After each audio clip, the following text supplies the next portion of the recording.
It is 7 p.m., August 18th. We're going to call the meeting to order. I declare a quorum of 7 members present. We want to welcome everybody tonight. We will move to item C, recognitions. Mr. Martindale. Thank you, Mr. Schaefer. Hopefully, once we get to the month of September, since we just started back today, that we'll have the possibility of maybe some students joining us and some student recognitions. However, until that time, Mr. Glenwinkle has done an exceptional job, and we had asked him to lead us in our pledge, a moment of silence. Would y'all please rise and join me for the Pledge of Allegiance? I pledge allegiance to the flag of the United States of America and to the republic for which it stands, one nation, under God, indivisible, with liberty and justice for all. And now the pledge to the Texas flag. Honor the Texas flag. I pledge allegiance to thee, Texas, one state under God, one and indivisible. Please remain standing for a moment of silence.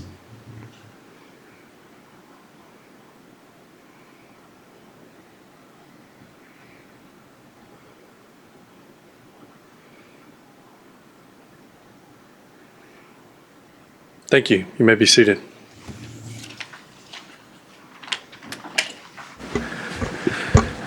Thank you, Chuck. We are looking forward to next month having some of the kiddos come back. Now we will move to item D on the consent agenda. The items that we have on the consent agenda is E2, G, H2, H3, J5, J6, J7, J8, J9, J10, and J11. Would anybody like any of those items removed from the consent agenda?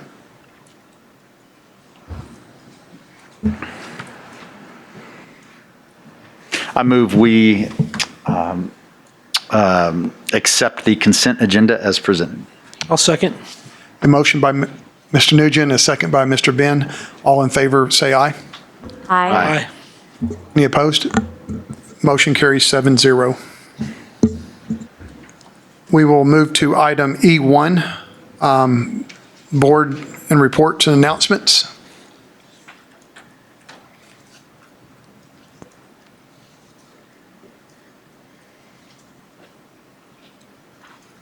At this point, we will move to the superintendent on his report, which is very interesting since today was the start of school. Mr. Martindale.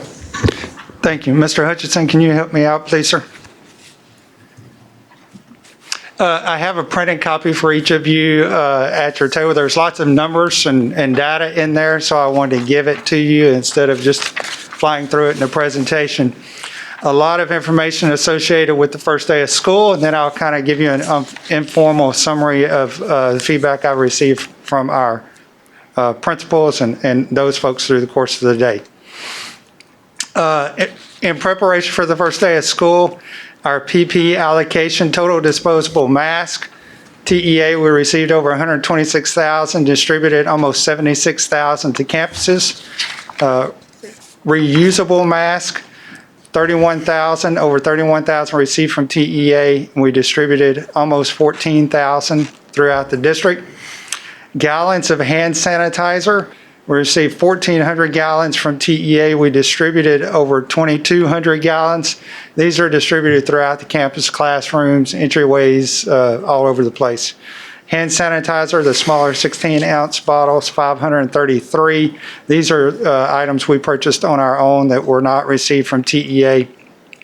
The stands, we use those at entrances and exits to our campuses, and they are gallon hand sanitizer stands.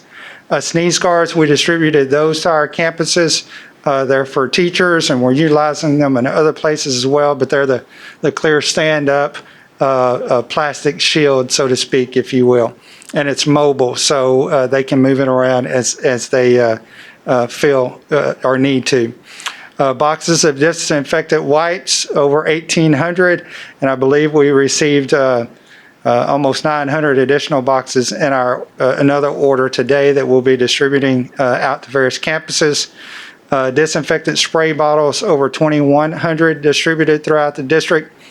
And the aerosol disinfectant, that is, if you will, like a Lysol type spray, over 1,100 cans that we've distributed of those materials in preparation for the first day of school. I did just want to note on this, while of course meal service provided at campus, we provided to virtual learners also. These are the sites listed where we're providing meal service for our virtual learners: College Hills Elementary, Consolidated High School, Southwood Valley, Riverbend, and Creekview Elementary Schools. Those are curbside. When they pick up their lunch for that day, they also receive a breakfast for the next day. And students can utilize any of those particular sites for pickup. Transportation, I don't have a count for exactly how many rode today. However, I do know our last bus made it in before 6 o'clock for the first day of school. That's pretty good. So we'll take that one. CSISD normally has almost 40 or between 4,000 and 4,300 riders to and from school. When we went through the instructional model sign up with our families, we did ask them to let us know if they wanted to utilize transportation as well. And we had 2,400 people register to ride as of Monday. Our drivers always practice their routes the week prior to, just so they become familiar with those routes before they have kids on the bus. And of course, with bus routes, we look at ridership and we make adjustments through the course of the first few weeks. So that will occur as well, just depending on how many kids ride and those types of things. Technology distribution, this occurred here at Central Office last Friday and up to today. We distributed 366 laptops and 352 iPads. I can tell you that's quite a few laptops. We have several hundred still distributed on campuses. We've made several orders over the course of the summer, beginning back in May and even up to the order with Operation Connectivity that's on the agenda this evening.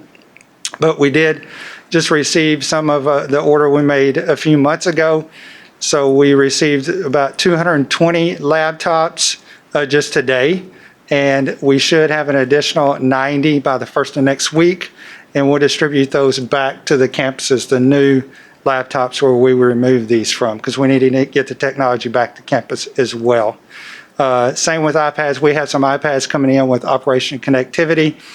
I think that on average, our iPads are elementaries, and Mr. Hutchinson, correct me if I'm wrong, I think we took about 35 iPads per elementary, but left 50 to 60 on each campus. So that's our technology piece, and hats off to Mr. Hutchinson and those folks. Friday and Monday, there was a steady flow of folks coming through getting devices. And I know there's still a few that you need to work through. We had some late requests up to through the course of yesterday and even today that we're trying to manage as well. The instructional model selection, once everything was done, we had just shy of 68% of our students choose on-site and 32.1% virtual. And then we broke this down by level, and what I will do at a later date, we don't have good data to do it now. I'm afraid if I tried it now, we'd be leaving out a number of kids that aren't tagged in the system appropriately as far as economically disadvantaged or free and reduced. If I tried to apply those numbers to these on-site and virtual, it's not the same kids quite yet. It takes us a few weeks to clean that data up. So what you're looking at is the campus. The percentage in the parentheses is a percentage of kids that are free and reduced lunch at that campus. But this is data from last year. So within the next few weeks, as we get that stuff processed, then I'll be able to apply it to these separate groups of on-site and virtual students, provide you that data. Just an interesting way to look at it to be familiar with how things are tracking. But at Consol, 68, just shy of 69% on site, 30% virtual. You can see for each of our high school campuses, again, the small number in the parentheses is the free and reduced percentage with prior year's data. And you can see the percentage that chose on-site versus virtual.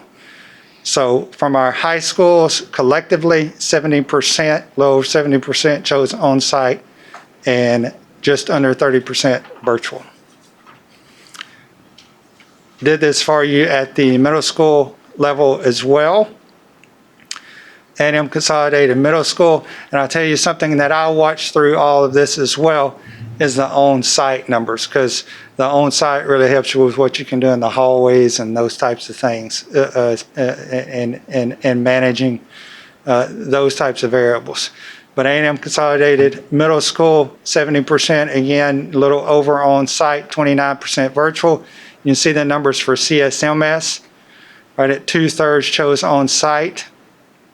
And Welborn was in the 70% range, just like A&M Consolidated Middle School. So at the middle school levels, 69.37% on-site, 30% virtual. The intermediate level, Cypress Grove, 373 students on-site, 212 virtual for 63% on-site, 36% virtual. Oakwood, you can see a little over 68% on-site, just under 32% virtual. And then for Pecan Trail, 70% on-site and 29.5% virtual. So you kind of see, if you look at the overall numbers, you can see high school on-site 70%, and this trend will continue. Middle school 69, dropped a little bit, and then intermediate 67. Next page is elementary schools. And so you can kind of see that trend continue there with on-site for everyone collectively, just a little over 65%, and a little over 34% choosing virtual. And in a few weeks, once we get our data synced up, what I will be able to do is I'll have up-to-date data for students that are receiving free and reduced lunch, and I can go back and apply it to this current year data for on-site virtual and kind of see what that looks like as far as students choosing on-site and virtual, and overlay that additional metrics with it. Last page, and you have there's an additional handout that goes with this. We've been working with the health department to give us kind of some percentages for a threshold to follow as far as cases and consideration of closures and those types of things. It's a statement that they helped or crafted with us. Of course, the first sentence, we report all positive cases and close contacts. We do that regardless of the percentages to the health department. And you have a copy of the standard reporting form for Brazos County Schools. When a specific area of a facility, in other words, a classroom has greater than 10% or an entire facility is 3% of cases relative to the enrollment, CSI still will work with Brazos County Health Department to determine most appropriate action. This action might result in classroom, facility, or district closure. So the thresholds that they provided us was the 10% for like a specific classroom and 3% for a facility. Of course, we're in conversation with them on a regular basis, and we will be after any reported case. While we have those thresholds, the conversation is not limited to those times. Let me show you this document as well, which you have, that we put together with them. The first one is just a copy of the reporting form that the county pulled together. Nurses have these. Any positive case, this would be completed along with the contact tracing. This information is submitted to Ms. Hester here at Central Office, which is then submitted to Brazos County Health Department. So you just kind of see what the reporting form is. And this is for faculty staff as well. If it's a faculty member, then the nurse submits to Human Resources Department, Dr. Dixon, and they will submit to the Health Department.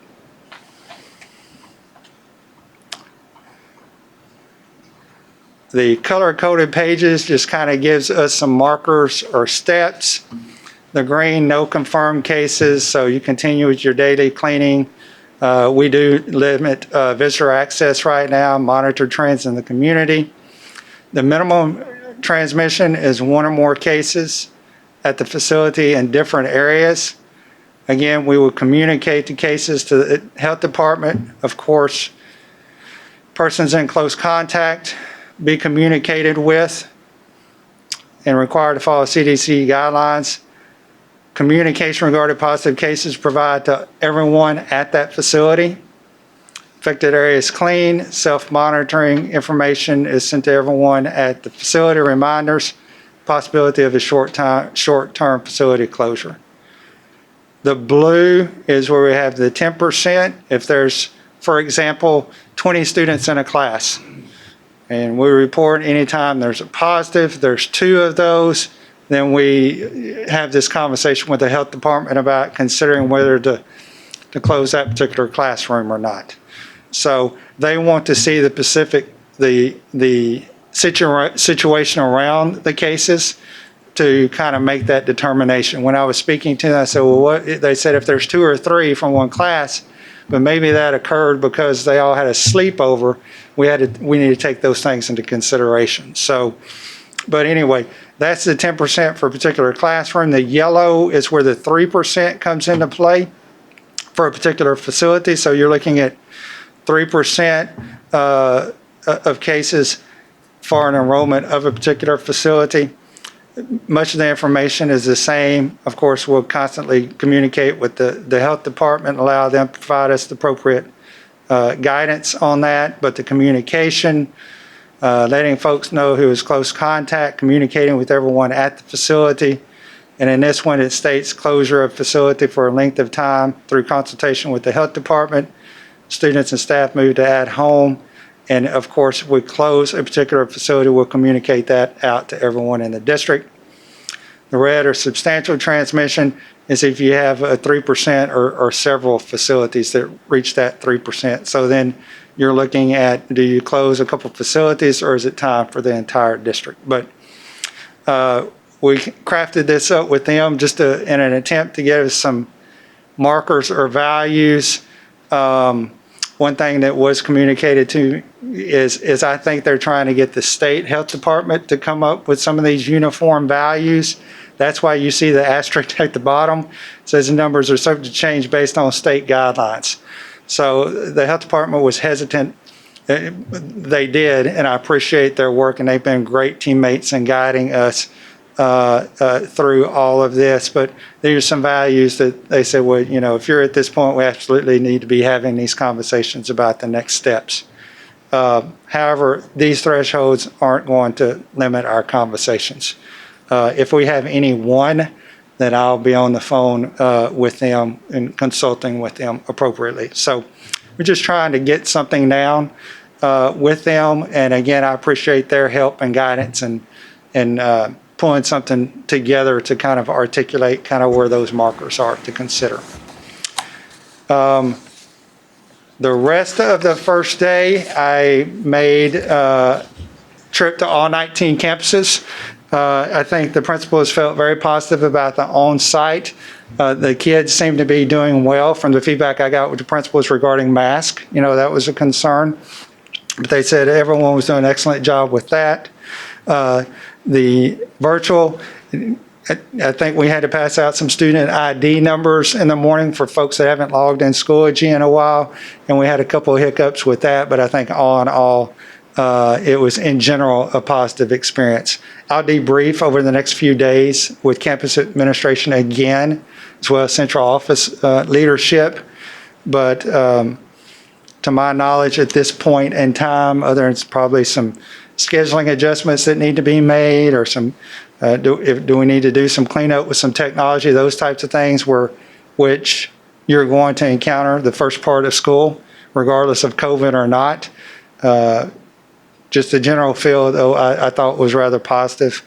And again, we'll debrief over the next few days and see what things we can identify that we need to troubleshoot and correct. But all in all, there was a good feel on the campuses today. Well, Mr. Martindale, I can, think I can get all the board members to agree with me on this. At the beginning of every school year, there's their challenges and things that we have to deal with, but I think this year it was even much more so. And would like to thank you and your staff and the principals and teachers for helping us get through the first day successfully. Mr. Schaefer, I can't brag on our faculty and staff and our campus administration, administrators here. A lot of people worked very hard, and I know today probably wasn't perfect, but it went, I think, as well as any first day of school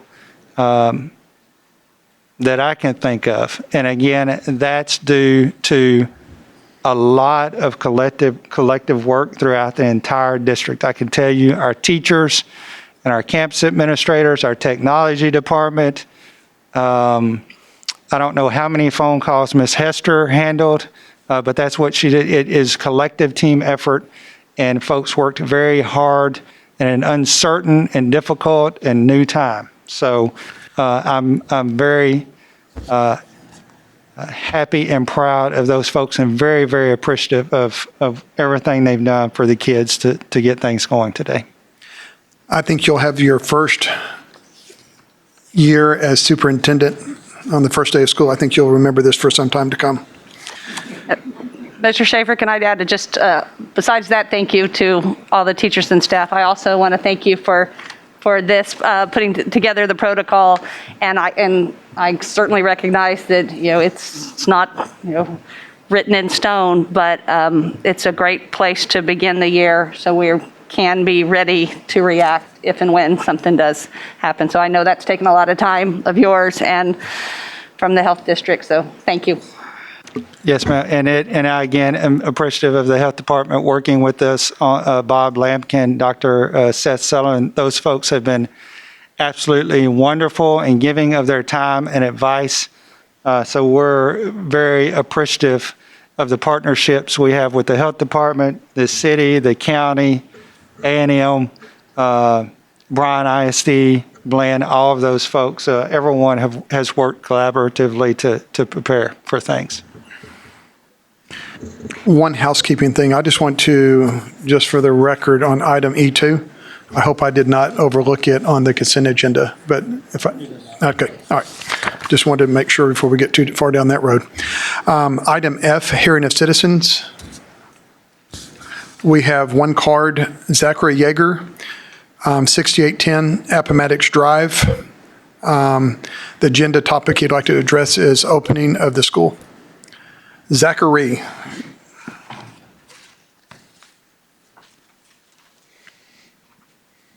Welcome. Thank you.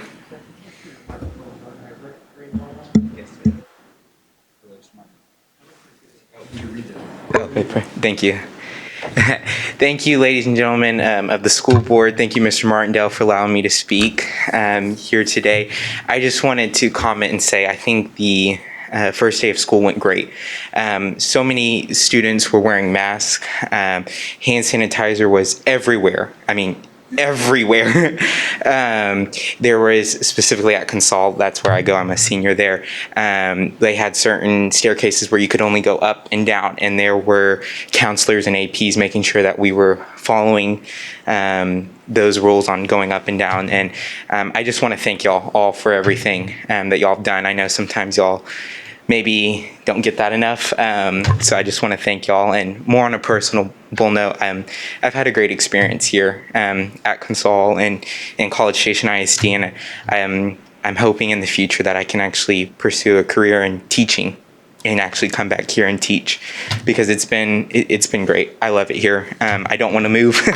I don't want to leave, but I think it's great. I want to thank y'all really much again for everything y'all have done. I think the platform that y'all have set should be a platform every school district's following in the state of Texas, because y'all have been doing a phenomenal job. So thank y'all once again. Thank you, Mr. Martindale, and to all the school board members. Thank you. Thank you, Zachary. We always like to hear good comments like that, especially from students. We will move to item H1, consideration, discussion, and possible action regarding approval of the district's remote asynchronous learning plan for submission to the Texas Education Agency. Mr. Martindale. Thank you, Mr. Schaefer. TEA going into this year is requiring all school districts that offer a virtual option, whether synchronous or asynchronous, to submit those plans, those instructional plans, to TEA, of which then they will grade, and they have a predetermined matrix and submission form of which to submit your instructional plan to them. All districts that are doing this that must have their plans approved. They must submit them by October the 1st. They can receive feedback and make revisions as provided by TEA. Those plans have to be accepted by TEA by the end of the first semester to actually continue receiving funding for the virtual component that they're offering to their students. So this is just a way for TEA to ensure a certain quality or a certain expectation with the virtual models that are being provided across the state. And with more in detail on all of this particular information in this item is our Chief Academic Officer, Dr. Penny Trammell. Good evening. I'm coming tonight to present the good evening. Sorry. Coming tonight to present our asynchronous plan that we hope to submit to the state soon. This is in addition to the instructional guidance documents that have been posted online for quite some time. We got those documents out to help clarify for our parents kind of what virtual instruction might look like with the roles and responsibilities of the student, the teacher, the parent, and the administrators. And this is a document, as Mr. Martindale said, that we are required to submit to the state to show that we are providing equitable instruction for virtual and on-site learners. The state requires 4 different areas to be addressed in this document: the instructional schedule, the material design, student progress, and implementation of the actual plan.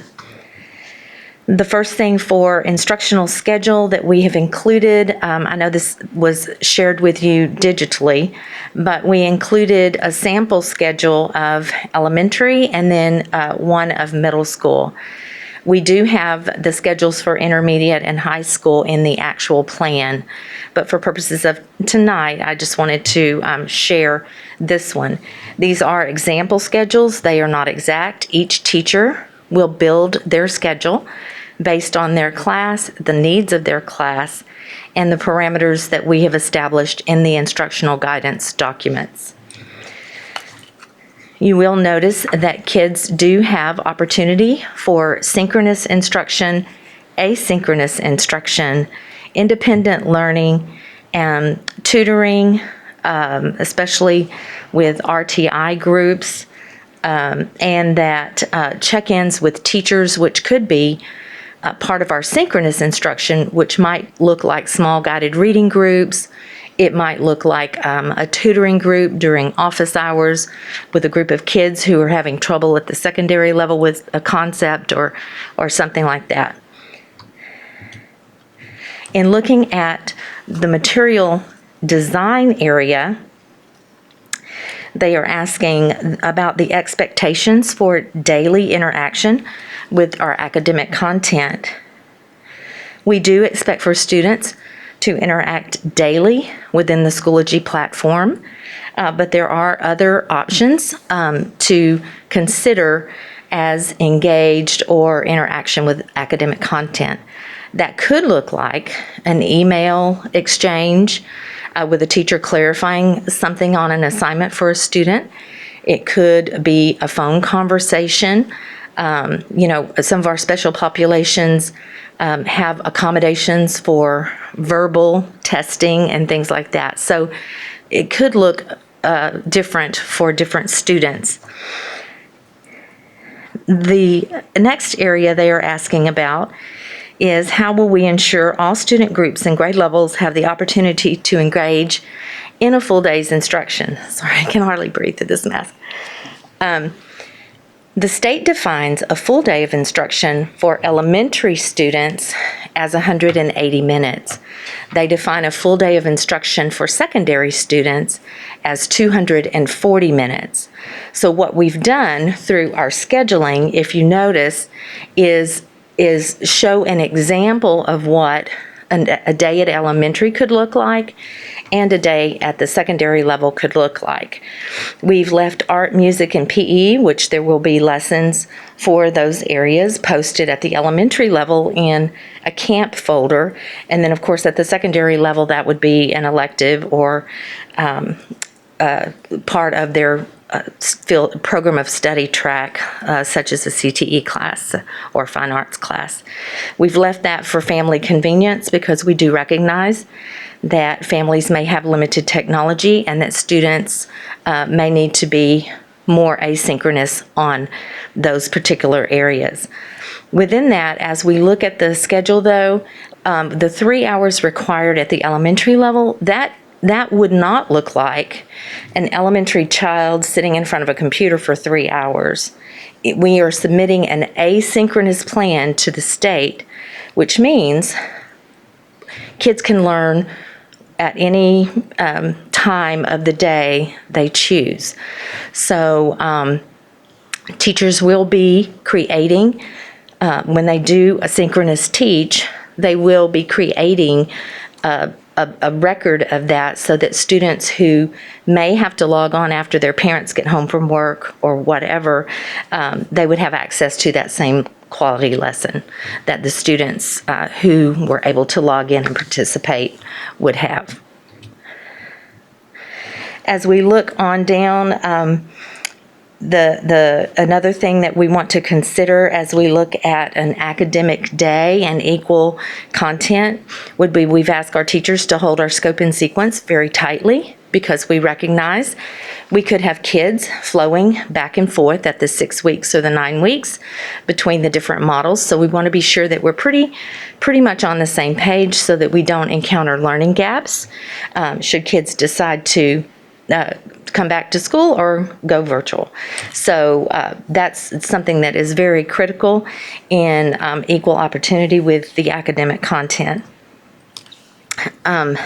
As we look at the expectations for teacher and student interactions, we do have synchronous opportunities. I will say that at the elementary level, we've said that you will have 2 direct teach lessons per core content area, which is reading, math, social studies, and science. That could look, as I said earlier, like a small group instruction in reading and math. It may not be all whole group opportunities. At the secondary level, the synchronous activities may be through their office hours because we have teachers at the secondary level teaching their full schedule during the day, and then they may have a 0-hour virtual class. So secondary students will have an opportunity, just like they do now, to email their teacher or contact their teacher for help, but those office hours are considered synchronous learning as well, because that's where teachers could work with a group of students that need clarity on something or need additional assistance. And then the teacher-student interactions and differentiation. Our ESL facilitators at elementary will still be working on linguistic skills with our ESL students.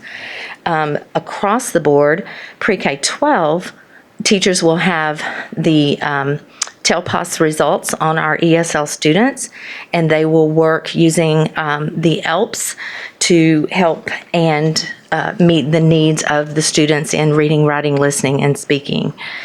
As far as gifted and talented at the elementary level, our gifted and talented teachers will be pulling virtual groups to address our gifted students. Speech therapy, they may offer teletherapy, but there may be opportunities for dyslexic students to have asynchronous instruction, or there's a possibility that, they could be invited, if their parents choose, to come to school for a specialized class. So lots of flexibility with our meeting the needs of our special groups of students. With dual language, there is no change. They will receive 50-50 instruction virtually and on-site. So we've tried to mirror as best we can the learning for at home and on-site, with the understanding that the state defines a full day's learning as 180 minutes or 240 minutes. So it wouldn't be like our kids are in front of the computer for 7 hours a day in synchronous instruction. As we continue on with material design, another question that the state asks is, how will materials be designed or adapted for asynchronous instruction to ensure coherence and retention of knowledge? And with this, I will just say that we are ensuring that by recording lessons so that a student in virtual learning can asynchronously watch a lesson as many times as they need to, when they need to within that same school day, to perform their academic work. Teachers will be offering office hours. They will be offering tutoring as needed. We will use the ELPS to also ensure that coherence and retention of knowledge with our linguistically challenged students. Another thing that we will be doing, and I included this in our plan, is our curriculum writing teams worked really hard this summer. And one of the things that we've done in all of our units is look at the units that were impacted by being out of school this spring. So we looked at our TEKs that were going to be covered at each grade level in the spring.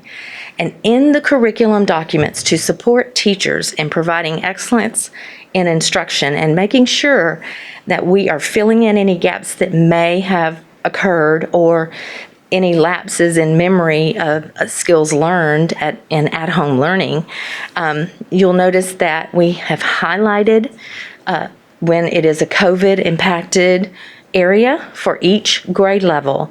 So we would look at first grade and look at kindergarten, and kindergartners in the spring, their first grade teachers will know exactly what learning was affected by being out March, April, and May. So this is an additional support that, quite frankly, is fantastic that we have provided for the teachers. In addition to that, I will say that I think it's off of the slide. Yikes, it is. I have it on here. We've also provided in the curriculum documents prioritized learning standards.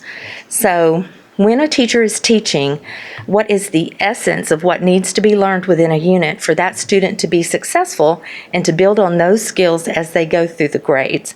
So we have identified prioritized learning standards for each and every unit to also help the teachers narrow and focus on the essential learning. In addition to that, we have included links and resources to a plethora of differentiation tools, software, to help the teachers teach these units. As we move on along with material design, the state wants to know about our professional learning. We started our professional learning and preparing our teachers this summer. We actually had, I don't know, maybe I asked Stephanie Ryan, she said it was 100, but we had our campus technology facilitators, Miss Ryan, our coordinator for digital learning, and one of her kind of right-hand teachers, Brittany Kane, preparing and delivering professional learning the entire summer. In our plan that you have a copy of digitally, if you click on that link that I put in there, you saw all the professional learning that we offered in getting our teachers opportunity to be prepared to teach virtually and in a more digital way this fall. In addition, we did that because we want our own on-site teachers to build their capacity in case something were to happen like happened last spring, then we could continue the quality of instruction we are delivering without much of a hiccup at all. So we have attached in the plan a sample of our professional learning, and I've kind of reviewed and hot linked what we did this summer. In addition, I have to say that Mr. Mann and Ms. Ryan took all the professional learning in Schoology. We have this massive, massive teacher course, and they sequenced it from beginner to highly proficient tools within Schoology so that our teachers, as we go through the year, can continue to build their capacity and develop their sophistication in designing digital instruction.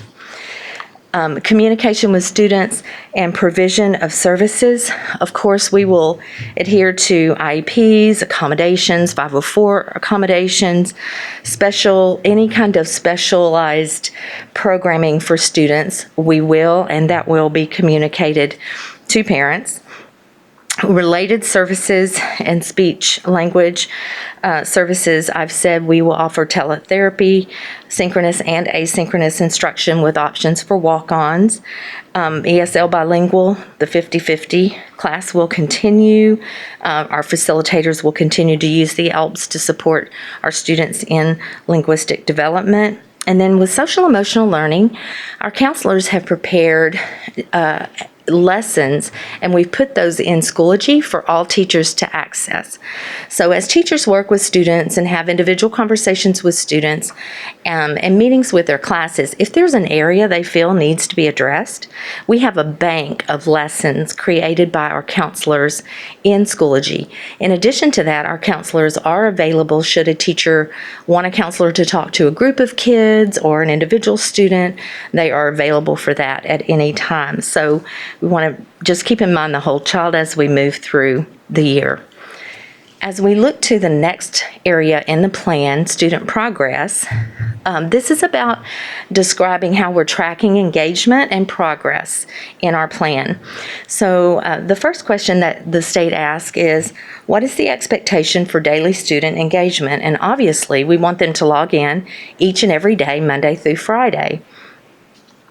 They can submit or have engagement counted from submitting an assignment, from participating in a synchronous lesson, for participating asynchronously, for having an email or phone calls with teachers for learning purposes. Any of that would count as student engagement.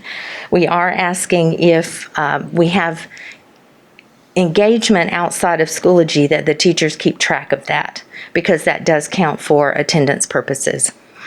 And then the system for tracking student engagement would be just progress in Schoology, submitting an assignment, and calls and emails from the teacher. When we look at number 3 of how the expectations for daily student engagement are consistent with progress that would occur in an on-campus setting, we will adhere, as I said, to the scope and sequence.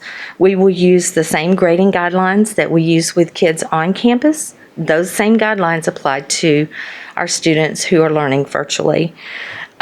We will adhere to the 180 minutes and the 240 minutes of learning. And as I said, that may not be direct teach time. That might be some independent learning. It might be, a special project where they're collaborating with peers. It can be a variety of things. Then on number 4, the system for tracking student academic progress. We are administering the MAP test, the Measures of Academic Progress test, at the very, hopefully at the end of August, to look at where are our students. We have our data from our mid-year assessment last year at the end of January, beginning of February. So we want to be sure that we get this beginning of year assessment in so that we can see, have they grown? Is there a gap? Where are they? So that we can start where they are and move them forward. We will administer that assessment 3 times this year to ensure that our kids are growing. If we find from fall to December that our kids are not growing in either model, we're going to look at what we're doing and we're going to monitor and adjust, because we're in the business of learning and we want to be sure we're doing that. In addition to that, during asynchronous instruction, there will be assignments that will be submitted. Students will submit those. They will get feedback on there. Number 5 is kind of tied in with this, but teachers will be giving feedback on assignments. If you are in a synchronous lesson, you get feedback from the teacher immediately, right then, as you are being instructed and learning. So summative assessments, performance assessments, which we have written for many of our units, are the 3 different ways that kids will get feedback on their learning. So what is our next step? I think I covered everything. Our next steps will be, I think I did not cover everything, right? I didn't go through these questions, sorry. The only other thing that I didn't mention that I think I need to is how will we communicate this? We have communicated with through our website and through the virtual teachers will be communicating with their students. Roles are pretty clear for parents, students, teachers, and administrators in our documentation. And family engagement, this is a slide, I think it's out of order. Anyway, family engagement, we would expect families to make sure their students are engaging in learning. We have written into our plan that we will be watching for truancy, and we will follow the same truancy guidelines for virtual learners as we do for on-site learners. So if you are not engaging, then we will address that situation accordingly. Additional supports and training and resources provided to families. We've certainly given out, as Mr. Martindale indicated, a lot of technology in the last 2 days. And as Ms. Perry indicated, or Mr. Martindale, we are still getting requests even yesterday and today. And we're trying to fill those needs as quickly as we can. We have also provided Wi-Fi and communicated that clearly in our plans online. For those students who need that, don't have that access at home. We modified Meet the Teacher, especially at the elementary level. Some schools did one-on-one appointments with families and came up and loved that so much. They're like, even when we go back to, just school, we would love to continue to do that because it was so powerful for the teachers to really get to know their children and their families. Others did theirs virtually, and that was they felt really good about that as well. So we've tried to make modifications in supporting families and supporting kids in a virtual setting to welcome them into the new school year. The next thing that we will do is I submitted our plan to Region 6. They have had extensive training from the state, and I want to be sure that we have crossed all the T's and dotted all the I's. So I'm getting feedback from Region 6 on our plan. Cursory look, it looks good, but we just want to be sure because about 50% of the plans, actually more than 50%, were rejected on the first round. So I think at one point the state had 9 plans and 5 were rejected.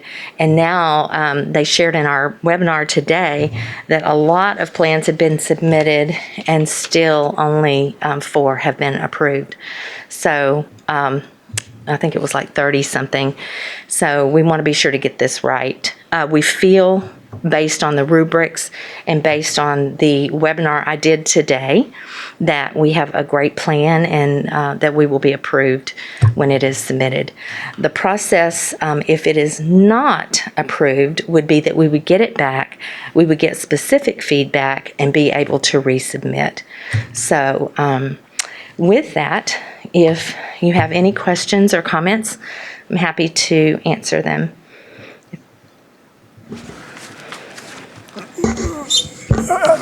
I guess at this point, I'd just say, wow. I think it's going to be amazing to see how education has changed, what's going to happen to the future through the last 6 months. Y'all have done a very good job, and I think if somebody would had to say, hey, guys, we're going to try to implement this, if this had been a year or two ago, I think natural comment would be, hey, give us 3 to 5 years and we'll come up with this plan. And so I think y'all have done a very good job within the last 3 to 5 months. So at this point, let's see if we have any questions and comments from other board members.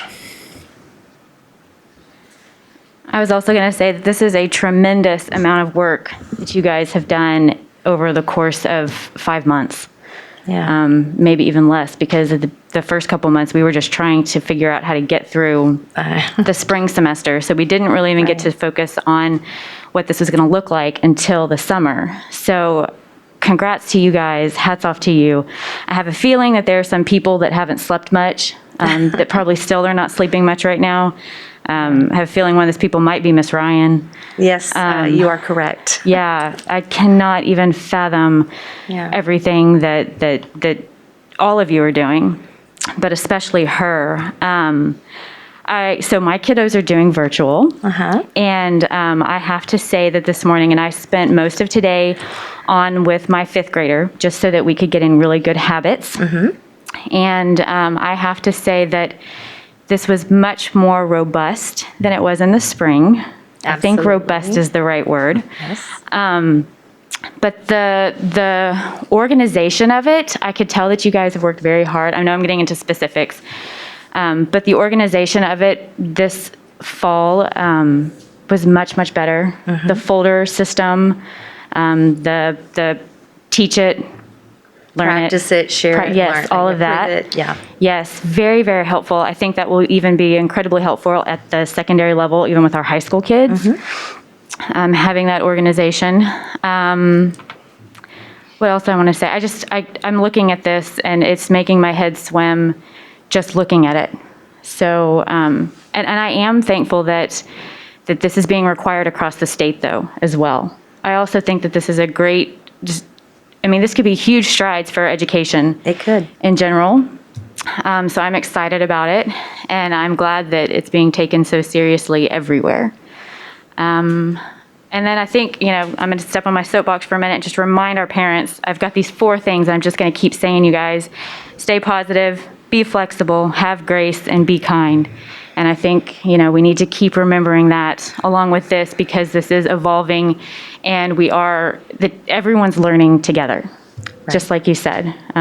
Hopefully this gets submitted and you guys get 4 stars, and you don't have to do it again, and we just improve upon what we have. But I think it looks great. Thank you. Thank you. Please pass on thanks to everybody will. that has worked on this.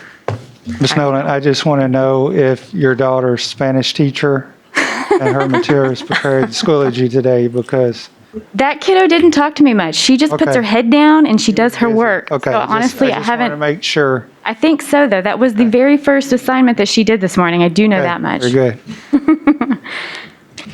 I think this is going to be a broken record if we all keep talking, but I just want to pass on major kudos. We all know how hard all of you've worked all summer. In fact, anyone watching and sees this information knows that y'all had one of the worst summers ever. As far as enjoyment and fun, but just incredible work. And thank you. You guys were shooting at a moving target all summer. We were, and it changed daily. Yes. So. And to end up where you did, it is absolutely overwhelming to me. So just, again, kudos. Thank you so much. I will What a pass great on team. that thanks What a to great the team. Yes. I also reiterate the thanks and recognition of so much work. I mean, to do what you guys do on a regular year, really not just times 2 probably, but by times 3 or 4 for all the back and forth and just so much new stuff. So much appreciated. I am going to have a couple of specific questions though. I know we're doing an asynchronous plan, and certainly there's the, I think we recognize some of the difficulties if it was 100% synchronous, Sure, so there's sure. certainly a reason to be asynchronous, but we've talked a lot about when we heard from our families and that some of that face-to-face synchronous time would be beneficial to the students, so I'm glad to see that in here. I'm very happy to see it. The one thing, though, that is maybe a clarification. I think some of the language confused me a little bit because I think we may be using some different terms maybe to mean the same thing, and you can help clarify that for me because we've used the term face-to-face learning. In our expectations, we use the live, Sure. live teaching lesson. I guess I'm thinking those are the same. Yeah. We've also used the term synchronous teach and direct teach, maybe. Right. So let me clarify. Thank You are you. correct. This is a moving, education is famous for all of our, terminology. And in a conversation last Thursday, I think it was, with one of the principals, I did realize that I needed to add this word live right here to indicate, we know that synchronous instruction is live instruction. Direct teach could also be interpreted that way. So I did add online this term live. And then we also had, just for clarity, because we realized this is new for all of us. And so we're trying as best we can to be sure that we're all on the same page. We did create this virtual teacher synchronous expectations document, responsibilities, and let me just make it a little bit bigger. But within this document, the language, by adding live to the document online, I matched the language in the document that our virtual teachers were to sign. I think, as we move through this process, we will fine tune to where but to get how many ever teachers we have, like 1,000 on the same page, it's a process. So we did create this document for principals to go over with their teachers who teach virtually. And I will say, even within this, it's going to look nothing is like finite, because if I'm a special ed teacher and I teach resource and I have IEPs that I need to meet, it may not be exact for every teacher, every kid. So we're working to calibrate everyone. So thank you for bringing that up. thank you, and I appreciate the effort and certainly recognize it's Sure. a continuous process. 2 other hopefully quick things. Sure. One seems like a question that I should know the answer to or should have asked a long time ago is, especially some of those teachers that may be having to do both the in-person and virtual. I mean, can they actually stand in front of their class and record their lesson while they're teaching to an in-person classroom and then use that for their virtual students as well? Is that allowed? That could be. We've kind of left that up to individual principals. Obviously, we have some specialized programming and some things we would never want to violate FERPA or have anything disclosed that wouldn't be appropriate to be disclosed with students. But that is certainly an option. An option sometimes. Good. Just They could record that lesson and then post it later online too, and edit out maybe some of the passing out of papers or the wasted time so that the asynchronous student at home wouldn't have to sit through all of that. So, but yes, they could record it, absolutely. great. Just again, hoping to have the least amount of extra work Sure. as possible for some of the Absolutely. teachers. Think smart, right? Right, exactly. And then the only other question was on the MAP testing. You mentioned that, like everybody will be getting the MAP test. So it's, again, great that we have that in place already. And are there any issues with giving the virtual students the MAP testing from home? No, actually, MAP has addressed that. We will be proctoring those assessments. So that it may be at different times of the day and it may be different people. It may not be their teacher proctoring, but we are going to administer it to our virtual students because they're our students and we want them to grow and progress as well. That's great. I'm, again, glad that we have that test available Sure. to do that. You said that's going to be at the end of this month, right?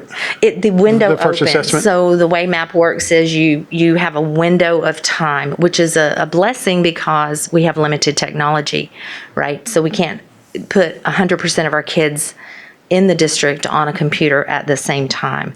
So there's a window that is statistically sound to where the normed groups are comparable.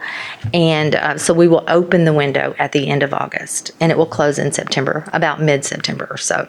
So then you open it back up And then partially we'll- November, December for Correct. vacation. Yes, that's exactly how that will work.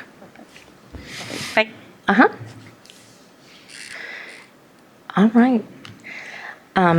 If there are no more questions, we would like to ask the board to approve the asynchronous plan for submission to the state at this time. So I don't know if, How will that work in the event that Region 6 comes back and changes? so if we have to tweak it and it's something that we're not doing in our instructional guidance, or it could just be moving information from one place to another, if it is something that is not in this plan at all, then what we would probably do is just notify the board through transmittal of that change. Because we do want it to be approved by the state. So we feel pretty good. I've gone through it and Jeff Mann has gone through it and looked at the rubrics, and then I attended the webinar today. And so we feel really good about our plan. We feel like it'll be just fine, but I'm not saying it's perfect and doesn't need to be tweaked.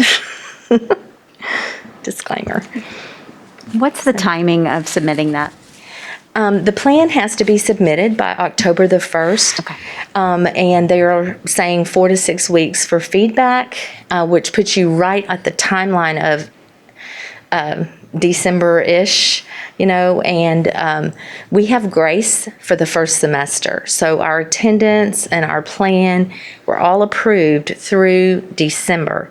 We would like to get our plan submitted in case we do need to tweak it or something, because we don't want to wait until the last minute to submit and then have, a day to do a quality job of any changes we might need to make. We would like to go ahead and submit it, knock on wood, and hope that it's accepted the first time, right? But certainly have appropriate time to do whatever needs to be done to it if it's not. We don't want to cut it too close, so. All right, I move to approve the district's remote asynchronous learning plan for submission to the Texas Education Agency. Have a motion. Do I hear a second? I'll second. Motion by Ms. Nolan, a second by Mr. Nugent. Any further discussion? If not, we'll call a vote.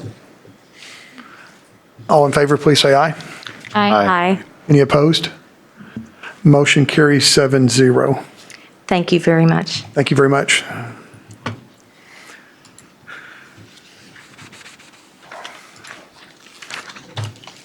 We will move to item J1, consider approval of the school district budget for the general fund, debt service fund, and Child Nutrition Fund for the fiscal year ending August 31st, 2021. Mr. Martindale.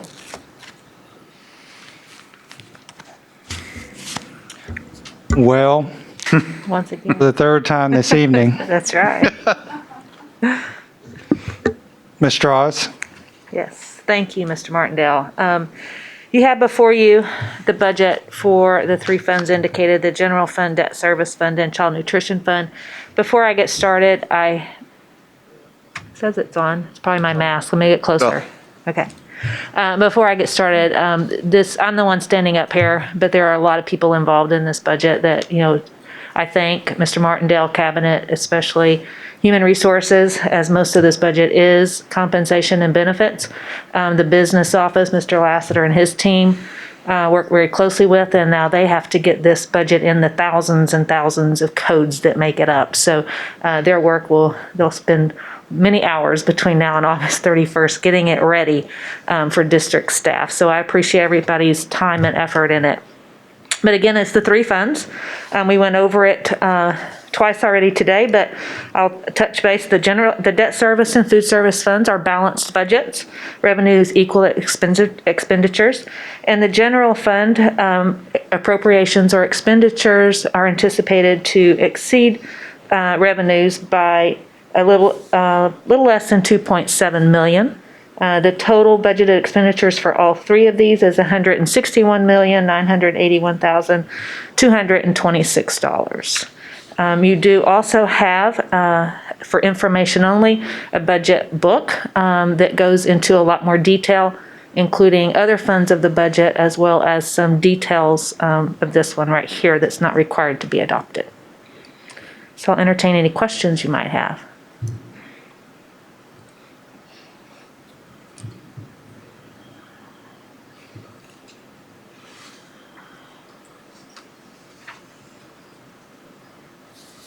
No questions. That's a good thing. That's a good thing.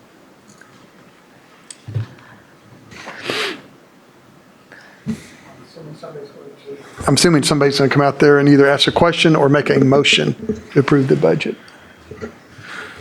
as presented by Ms. Strauss.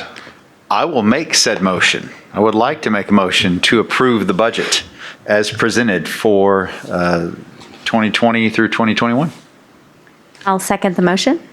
A motion by Mr. Nugent, a second by Ms. Green. If there's no further questions, we will call a vote. All in favor, please say aye. Aye. Any opposed? Motion carries 7-0. Thank you. I'm assuming you're not going to go far. I'm not leaving. We will go to item J2. Consider approval of a resolution adopting the tax rate for the 2020-21 fiscal year. Mr. Martindale. Mr. Schaefer, Board, we have approved a budget. Now we need the supporting tax rate to fund that budget. So once again, I'll turn things over to Ms. Strauss to lead us through the proposed tax rate to support the previously adopted budget for next school year.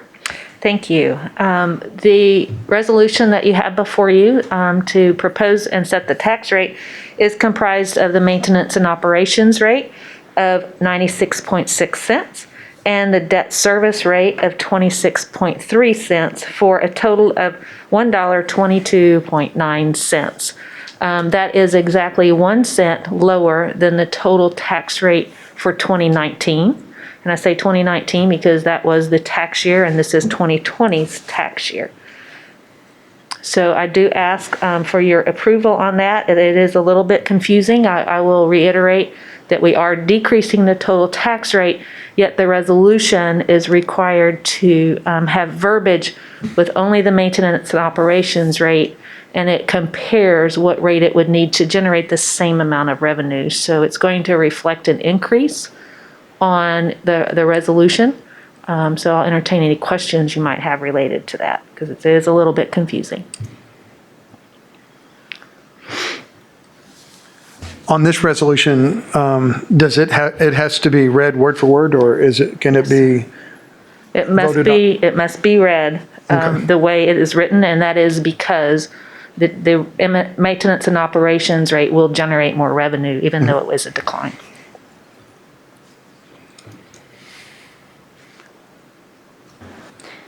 All right, I move that the property tax rate be increased by the adoption of a total tax rate of $1.229, of which 96.6 cents is for maintenance and operations and 26.3 cents for debt service, which is effectively 0.614% higher than the maintenance and operations calculated no new revenue rate.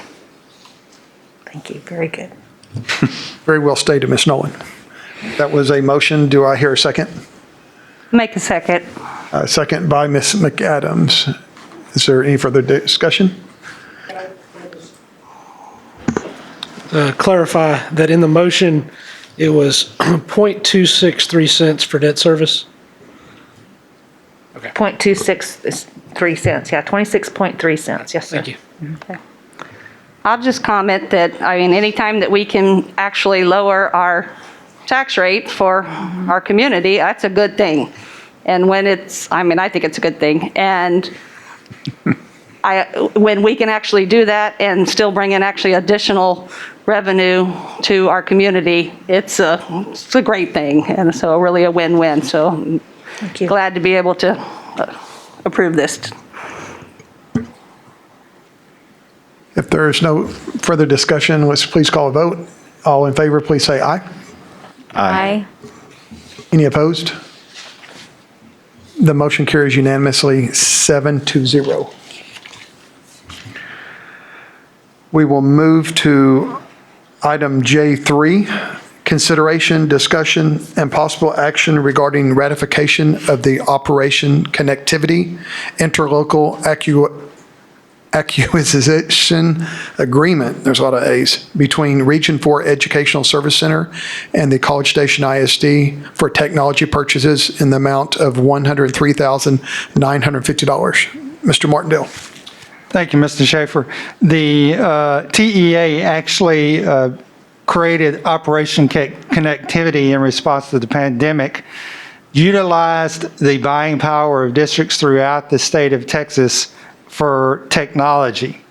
And again, they deemed it Operation Connectivity.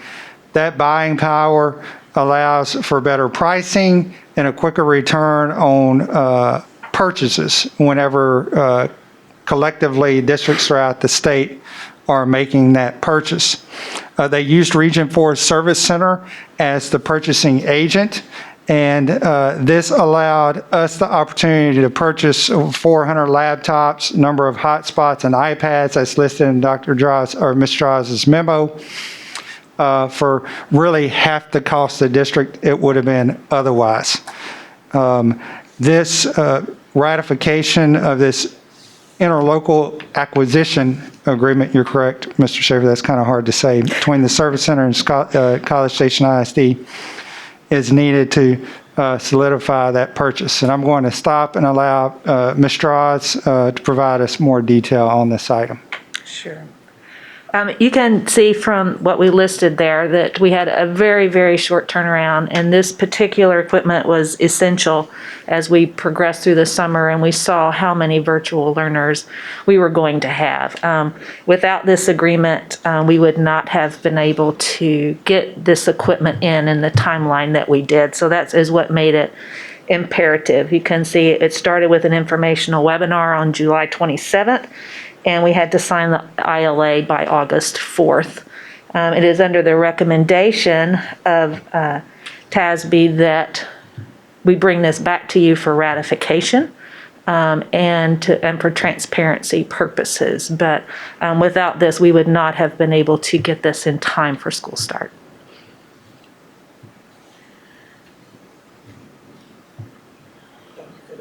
Thank you for that information. Any comments from board members?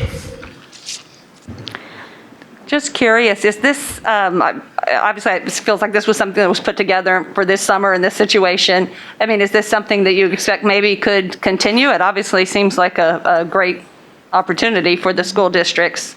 At this point in time, TEA has said that they do not have any additional planned. We certainly hope that they do, and they give us a little bit more time to plan. They actually, we put the days of the week on there because literally our order quantities were due on a Sunday night. So that was how quickly. But at this point, they have said they do not plan to do this again. They actually used some CARES Act funding for that half. So some of that may depend on if there is additional CARES Act funding that gets passed down to the state of Texas. So that might surely impact that availability. But at this point, we have been told that there will not be an additional one. However, no, Ms. McAdams, if there is, that we would be looking to participate. Yes. The unfortunate thing is, with everything everyone's going through, TEA as well, things are moving very quickly and shifts rather quickly as well. But fortunately, we were able to take advantage of this opportunity again for half the price. And then actually getting it too, between the price and the availability of getting it. I didn't think about that. Too bad it doesn't include bonuses for people.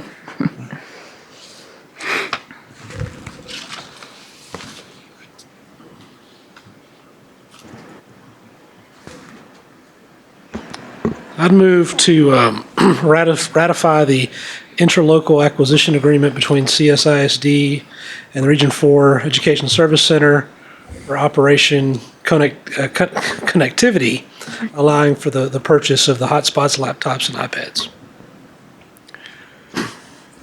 There's a motion, a second. Almost did better than me, Mr. Martindale. I got a motion. Is there a second? I'll second. Second motion by Mr. Ben, a second by Ms. Nolan. There's no further discussion. All in favor, please say aye. Aye. Any opposed? Motion carries 7-0. It's that interlocal acquisition agreement. All right, item J4, hopefully the word's better. Consider approval of a resolution for the designation of committed fund balance for the fiscal year ending August 31st, 2020. Mr. Martindale. Thank you, Mr. Schaefer. Back in 2011, the Board of Trustees designated a portion of the fund balance. At that point in time, the state was running low on funding and school finance and those types of things. And so I believe there was some conversation about the state looking at fund balance or undesignated fund balances available in districts throughout the state of Texas. Different day and time now. That was the right decision then. So we move forward, though, we have a bit of money designated to different things, land acquisition, construction, so on and so forth. Having too much of those funds designated now relative to the new financial rating system that the state uses for school districts, it actually impact us in a negative way with our financial rating with TEA. So it's only fitting that Ms. Strauss have another agenda item tonight. So it's my last one. But she'll share with us a little bit more detail on this particular agenda item as far as a resolution that adjusts some designation of our fund balance. Sure. There's actually 5 different types of fund balance. I'm just going to focus on the one that we're talking about tonight, and I'm going to correct some language just a little bit because they've changed the terms on fund balance several years ago. And this is actually called committed fund balance, is a designation of committed. And committed fund balance is for a specific purpose that is set by the Board of Trustees. So only you as Board of Trustees can change that amount. Or use that amount. And when you use that amount, of course, we're going to bring you a budget amendment requesting to use these funds. So that's why we're bringing that forth to you tonight. Mr. Martindale is exactly correct. Times have changed. And for our financial rating, they would like at least 75 days of operating expenses. This fund balance of a total of $15 million in committed fund balance has been the same since 2011, but you can see your expenditures have greatly increased since then. So we're asking tonight to undesignate and take those balances down to, I'm sorry, I got to make sure I get the right amounts. It's currently $11 million and $8 million. And so we're asking it to go, we're asking to go from 11 million to 8 million on the construction and construction related. And we'll leave the 4 million that is designated for land in the opportunity that something should come up. So we're asking it, the 11 million is what we're asking to change to 8 million. And that would move to unassigned or undesignated fund balance.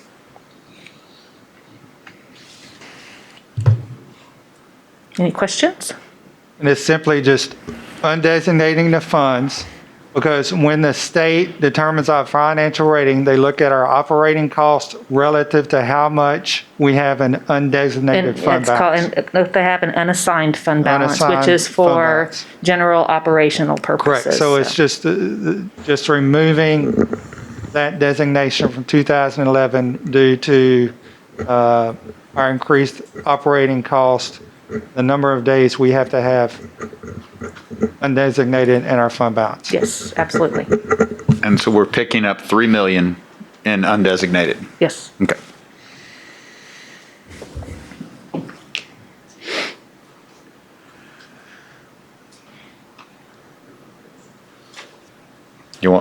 Would you like a motion?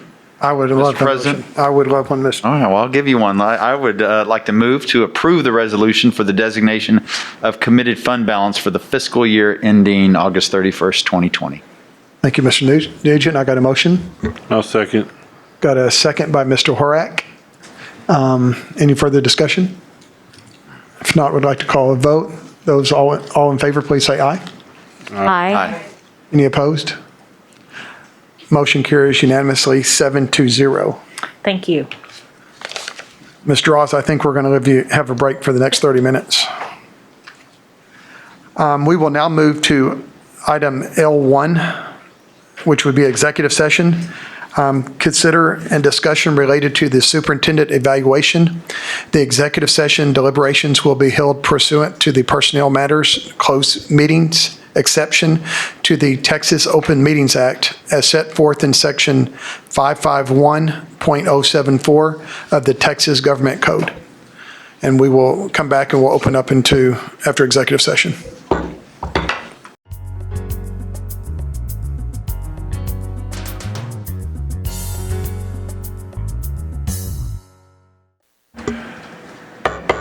It is 9:16 and I call the meeting adjourned from executive session. Meeting's adjourned.